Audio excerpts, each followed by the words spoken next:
प्रिय छात्रों, नमस्ते, शुभ संध्या। संस्कृत भारत पाठशाला में आपका स्वागत है। पिछले क्लास में हम लोग अध्ययन किए थे रघुवंश महाकाव्यम द्वितीय सर्ग के प्रथम और द्वितीय श्लोक हम लोग पढ़ लिए थे। आज हम लोग द्वितीय सर्ग का तृतीय और चतुर्थ श्लोक का अध्ययन करेंगे। यह कक्षा 11 के विद्यार्थी जो एक विषय के रूप में संस्कृत लिए हुए हैं और यूपी बोर्ड से हैं, उनके लिए यह कक्षा होगी। आइए, रघुवंश महाकाव्यम आप सब जानते हैं कि महाकवि कालिदास की रचना है, महाकाव्य है। यूपी बोर्ड के संस्कृत के पाठ्यक्रम में रघुवंश महाकाव्यम का द्वितीय सर्ग पाठ्यक्रम में निर्धारित है। द्वितीय सर्ग में 75 श्लोक हैं। 75 श्लोक में से आधे श्लोक हम कक्षा 11 में पढ़ेंगे और आधे श्लोक कक्षा 12 में पढ़ेंगे। तो कक्षा 11 के लिए श्लोक है, तृतीय श्लोक पढ़ रहे हैं। पहले श्लोक में हमने यह पढ़ा, राजा दिलीप ने नंदिनी नामक गाय को चरने के लिए छोड़ दिया। उसके पहले राजा दिलीप की पत्नी रानी सुदक्षिणा ने नंदिनी गाय को माला अर्पण किया, धूप आदि सामग्री से नंदिनी का पूजन किया।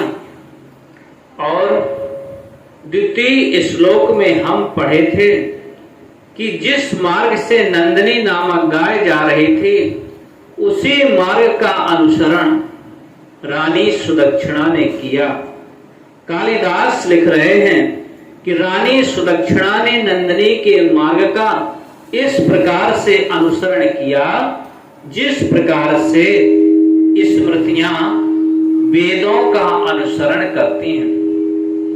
तृतीय श्लोक में हम लोग पढ़ेंगे कि राजा ने अपनी पत्नी सुदक्षिणा को वापस लौटा दिया, क्योंकि रानी सुदक्षिणा नंदिनी गाय के पीछे पीछे जा रही थी। अब राजा दिलीप ने कहा कि आप लौट जाइए, अब हम गाय की सेवा करेंगे, गाय के साथ में जाएंगे। तो संदर्भ जैसा कि कल हम बताए थे, श्लोक आएगा और प्रश्न रहेगा, निम्नलिखित श्लोक की संदर्भ सहित व्याख्या कीजिए। संदर्भ हम लोग लिखेंगे, प्रस्तुत श्लोक हमारी पाठ्य पुस्तक रघुवंश महाकाव्यम के द्वितीय सर्ग से अवतरित है या लिया गया है। इसके रचयिता महाकवि कालिदास हैं। इस प्रकार से हम संदर्भ लिखेंगे और प्रसंग लिखेंगे जो इस श्लोक में वर्णित है और व्याख्या लिखेंगे। आइए हम लोग तृतीय श्लोक का अध्ययन करते हैं।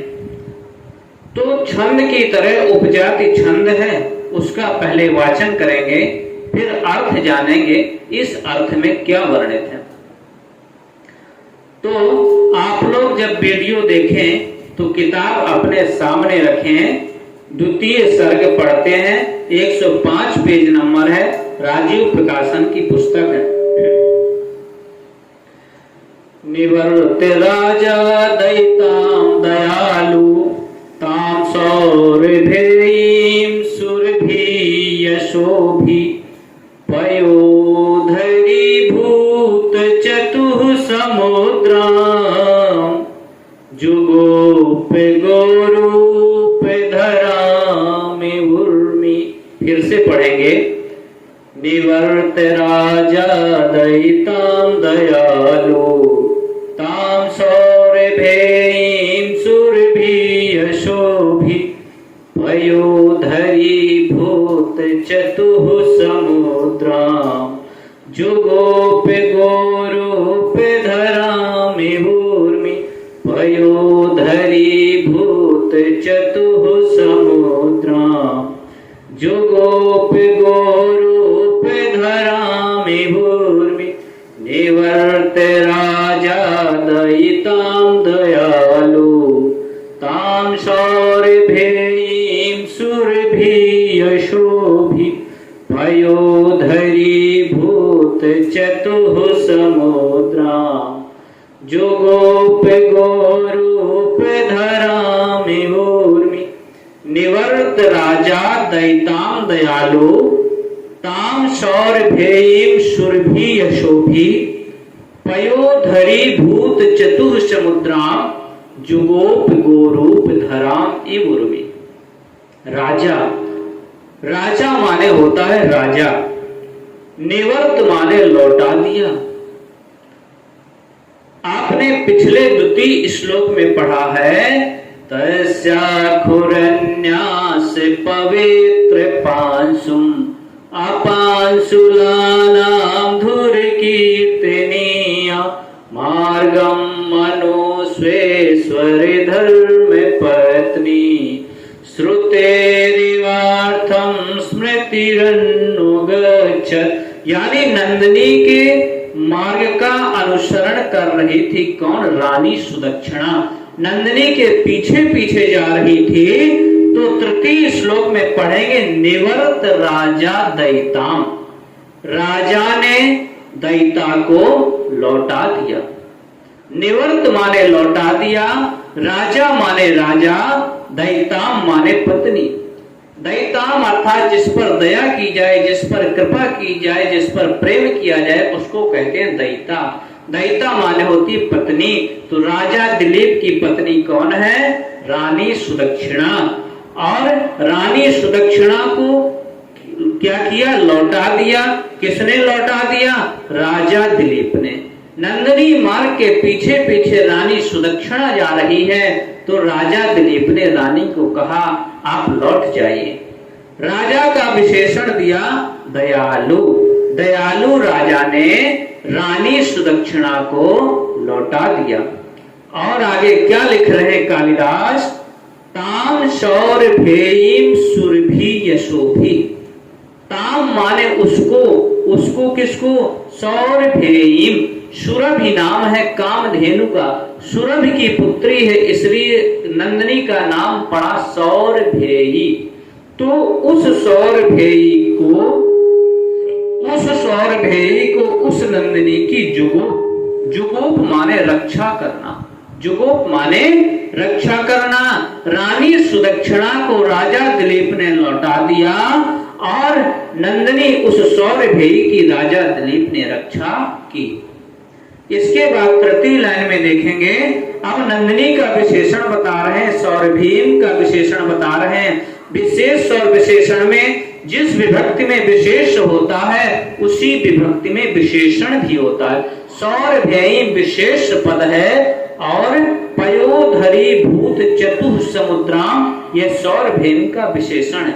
जैसे आप लोग हिंदी में पढ़ते हैं काला सर्प, तो सर्प क्या है? विशेष है और काला क्या है? विशेषण है। उसी प्रकार से सौरभेयीं पद विशेष है और पयोधरी भूत चतुः समुद्राम यह सौरभेयीं नंदिनी का विशेषण है। एक विशेषण और है गो रूप धराम इव उर्वीम, यह भी विशेषण। तो गाय कैसी है? नंदिनी कैसी है? पयोधरी भूत चतुः समुद्राम। पयोधर यानी कि उसके जो चार पयोधर हैं, चार स्तन हैं, तो वह कालिदास कहते हैं वह गाय के चार स्तन नहीं मानो चार समुद्र हैं। और गोरूप धराम इव उर्मी, वह गाय कैसी है? गाय की रक्षा राजा दिलीप कैसे कर रहे हैं? जिस प्रकार से उर्वीम, उर्वी माने होती पृथ्वी, उर्वी माने पृथ्वी। इस श्लोक के लास्ट में लिखा उर्वी।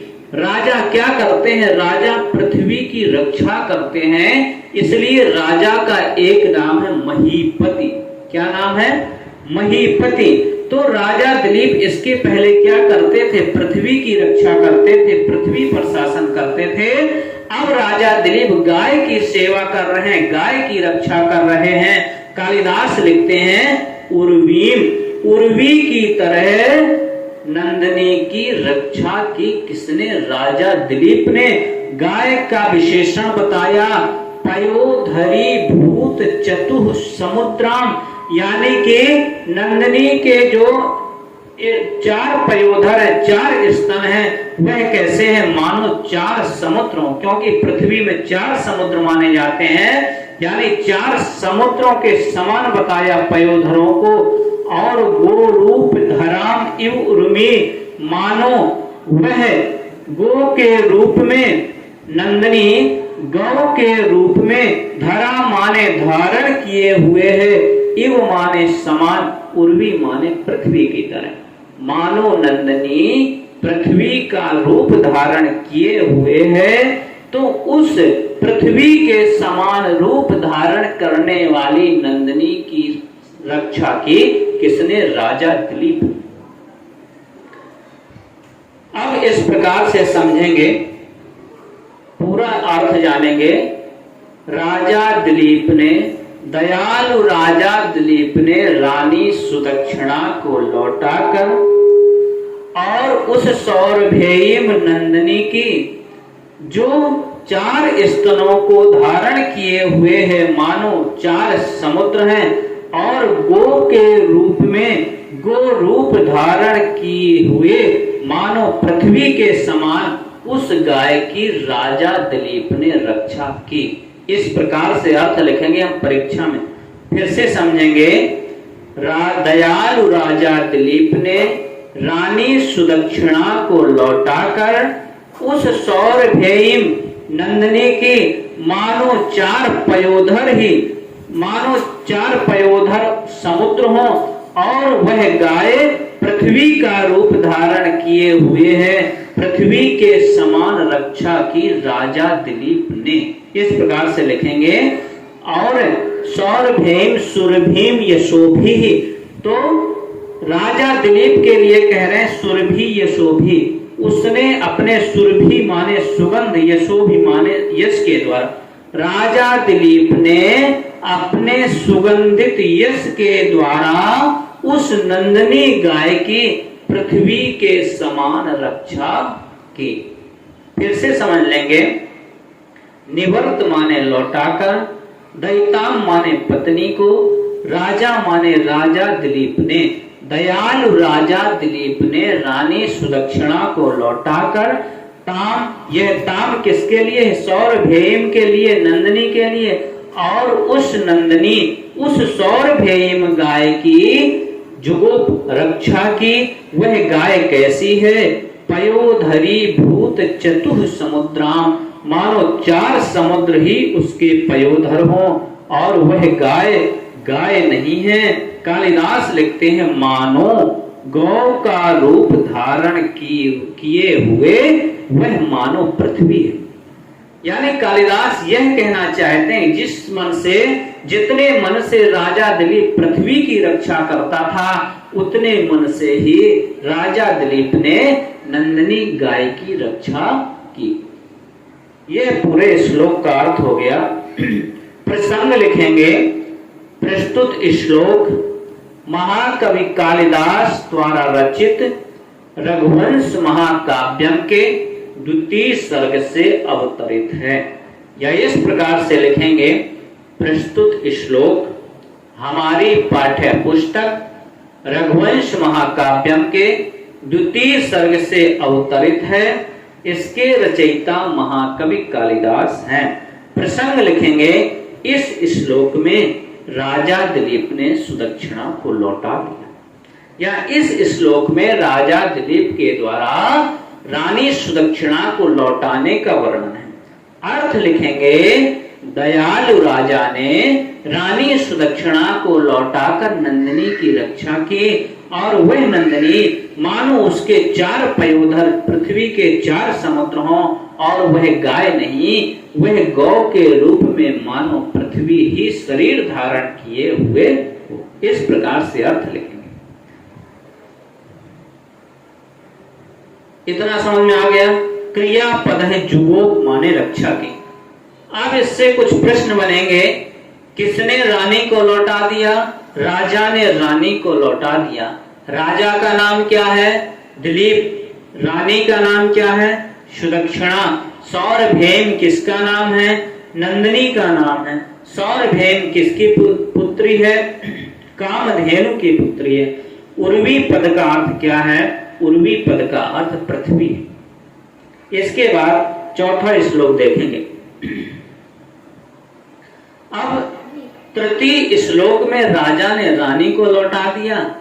अब राजा के पीछे पीछे कुछ उसके सेवक गण आ रहे थे, तो उनको भी राजा ने लौटा दिया, क्योंकि राजा का यह मानना है कि मैं गाय की रक्षा कर रहा हूं, मैं गाय का खुद सेवक हूं।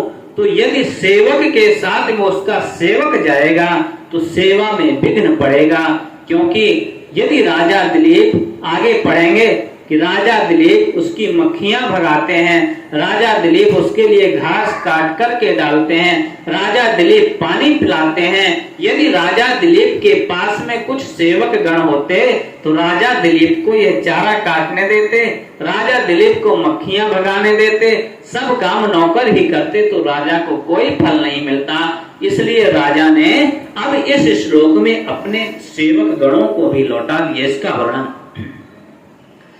भृतायते नानुचरेण धेनो न्यसेदिसे सोपनुयायि वर्गः न चान्यतस्तस्य शरीर रक्षा स्ववीर गुप्ता हि मनो प्रसूति। फिर से वाचन करेंगे। भृतायते नानुचरेण धेनो न्यसेदिसे सोपनुयायि वर्गः न चान्यतस्तस्य शरीर रक्षा स्ववीर गुप्ता हि मनो प्रसूति।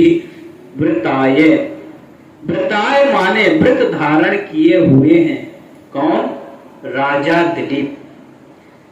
तेन अनुचरेण, तेन माने उसके द्वारा, तृतीय का एक वचन, अनुचरेण उस अनुचर के द्वारा। किस अनुचर के द्वारा? राजा दिलीप के, क्योंकि राजा दिलीप सेवक बना हुआ है। किसका? नंदिनी नामक गाय का सेवक बना हुआ है। कौन? राजा दिलीप। कालिदास लिख रहे हैं उस अनुचर के द्वारा क्या किया गया? अनुयायी वर्ग, जो उनका अनुचर वर्ग पीछे पीछे आ रहा था, उनको निषेध ही मना कर दिया, चलो तुम भी जाओ। रानी सुदक्षिणा को लौटा दिया। और कालिदास लिख रहे शेषो, जो शेष बचे हुए थे, क्योंकि आप यह अनुमान करिए, यहां लिखा नहीं है, क्योंकि जब अयोध्या से राजा दिलीप चला होगा तो बहुत सारे सेवक गण आए होंगे, तो बहुत सेवक गणों को राजा दिलीप ने वहीं लौटा दिया होगा। इसके बाद में कुछ सेवक गण वशिष्ठ के आश्रम से दिलीप के साथ में आए होंगे, तो रानी सुदक्षिणा को पहले लौटा दिया। तो रानी सुदक्षिणा के साथ में भी तो कुछ सेवक गए होंगे, और इसके बाद जो बचे हुए सेवक गण हैं उनको भी सोपनुयायी वर्ग, जो शेष अनुचर गण, अनुयायी वर्ग जो बचे हुए हैं, उनको भी तेन अनुचरेण निषेधि, उस अनुचर राजा दिलीप के द्वारा उन सेवकों को भी लौटा दिया गया। आगे लिखा है वृताय धेनो, धेनो षष्ठी का एक वचन, धेनु का जो वृताय वृत करने के लिए, अर्थात जो धेनु चराने के लिए, गाय चराने के लिए जो राजा दिलीप ने व्रत लिया हुआ है, तो राजा दिलीप ने कहा कि हमें गाय की रक्षा करना है, हमें किसी की जरूरत नहीं है, कोई अनुचर की जरूरत नहीं, कोई अनुयायी की जरूरत नहीं है, आप लौट जाइए। आगे दो लाइनें समझ में आ गई। तीसरी लाइन देखेंगे, ना, ना माने ना नहीं, चा माने और, अन्न माने दूसरे की, अन्नतः माने दूसरों से, जैसे ग्रामतः गांव से। इस प्रकार से ना चा अन्यतः तस् शरीर रक्षा, किसी दूसरे शरीर रक्षक की, शरीर रक्षा जिसको अंग्रेजी में बॉडी गार्ड कहते हैं, तो कहते हैं, कालिदास कहते हैं ना चा अन्यतः तस्य शरीर रक्षा, क्योंकि उनको किसी सहायक की जरूरत नहीं है, किसी शरीर रक्षक की जरूरत नहीं है। राजा दिलीप को किसी बॉडीगार्ड की जरूरत नहीं है, क्योंकि लास्ट में कालिदास सूक्ति लिखते हैं, बहुत महत्वपूर्ण, हर बार परीक्षा में पूछी जाती है। स्ववीर गुप्ता ही मनो प्रसूति, स्ववीर गुप्ता ही मनो प्रसूति, क्योंकि मनो प्रसूति, मनो माने मनु की, प्रसूति माने संतान। शुरुआत में आपने पढ़ा था, जब हमने पढ़ाया था रघुवंशम के द्वितीय सर्ग का सारांश, तो यह पढ़ा था राजा दिलीप मनुवंशी है, मनु के वंश के हैं। तो कालिदास लिख रहे हैं चतुर्थ लाइन में, मनोह प्रसूति, मनु की संतान, स्व माने स्वयं, वीर माने बलवान है, गुप्ता माने रक्षा करने के लिए, अपने शरीर की रक्षा करने के लिए मनु के संतान, मनुवंशी अपने शरीर की रक्षा करने के लिए स्वयं समर्थ है, स्वयं बलवान है। ना चा अन्यतः तस्य शरीर रक्षा, उन्हें किसी दूसरे शरीर रक्षक की जरूरत नहीं है। और ऊपर पढ़ा धेनु वृताय, धेनु का जो व्रत लिया हुआ है किसने, तेन अनुचरेण, उस राजा दिलीप अनुचर ने तो क्या किया, शेषोपि अनुयायी वर्ग न्यसेधि, शेष सभी अनुयायी वर्गों को, शेष सभी सेवक गणों को राजा दिलीप ने वापस कर दिया। संदर्भ कैसा लिखेंगे, प्रश्न पत्र में आएगा, निम्नलिखित श्लोक की संदर्भ सहित व्याख्या कीजिए। सबसे पहले हम लिखेंगे संदर्भ, फिर लिखेंगे प्रसंग, फिर लिखेंगे व्याख्या या हिंदी अनुवाद। संदर्भ लिखेंगे, प्रस्तुत श्लोक हमारी पाठ्य पुस्तक रघुवंश महाकाव्यम के द्वितीय सर्ग से लिया गया है। इसके रचयिता महाकवि कालिदास हैं। इस प्रकार से संदर्भ लिखेंगे और प्रसंग लिखेंगे, राजा दिलीप ने अपने अनुचर वर्गों को लौटा दिया, या इस श्लोक में राजा दिलीप के द्वारा अपने अनुचर वर्गों को लौटाने का वर्णन है। व्याख्या लिखेंगे, उस अनुचर राजा दिलीप ने जिसने धेनु का व्रत लिया हुआ है, शेष सभी अनुचर वर्गों को, सेवक गणों को लौटा दिया, क्योंकि उनको किसी दूसरे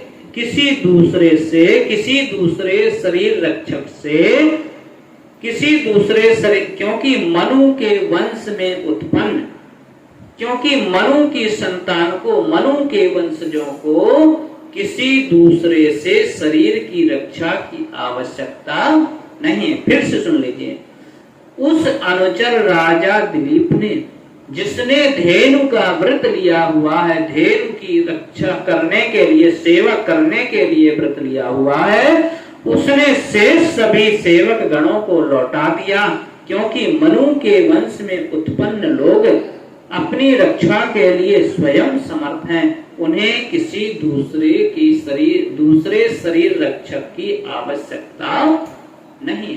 इस प्रकार से हिंदी व्याख्या लिखेंगे। समझ में आ गया? अनुचर से किसका बोध हो रहा है? अनुचरेण राजा दिलीप। धेनु कौन है? नंदिनी किसकी गाय है? गुरु वशिष्ठ की गाय। व्रताय में चतुर्थी एक वचन, किसका व्रत लिया हुआ है? नंदिनी गाय को चराने का व्रत लिया हुआ है। निषेध क्रियापद है, लौटा दिया।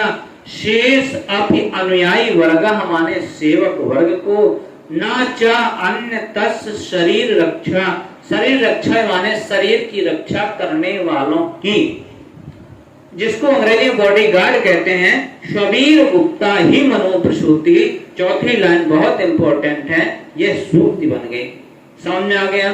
तो इस प्रकार से आप लोग यदि वीडियो देखेंगे समझ में आ जाएगा। दोनों श्लोकों को वाचन कर लेते हैं, फिर बंद करते हैं। आगे दो श्लोक कल पढ़ेंगे, 5वां 6वां। निवर्ते राजा दयितां दयालु तां शौरभेयीं सुरभि यशोभि भयोधरी भूत चतुः समुद्रां जुगोप गोरोप धरामि भूर्मि। अगला, वृताय तेनानुचरेण धेनु न्यसेधिसे सोपनुयायि वर्गः न चान्यतस्तस्य शरीर रक्षा स्ववीर गुप्ता ही मनो प्रसूति। 4 श्लोक हम लोग पढ़ लिए हैं। 5वां और 6वां श्लोक कल हम लोग पढ़ेंगे।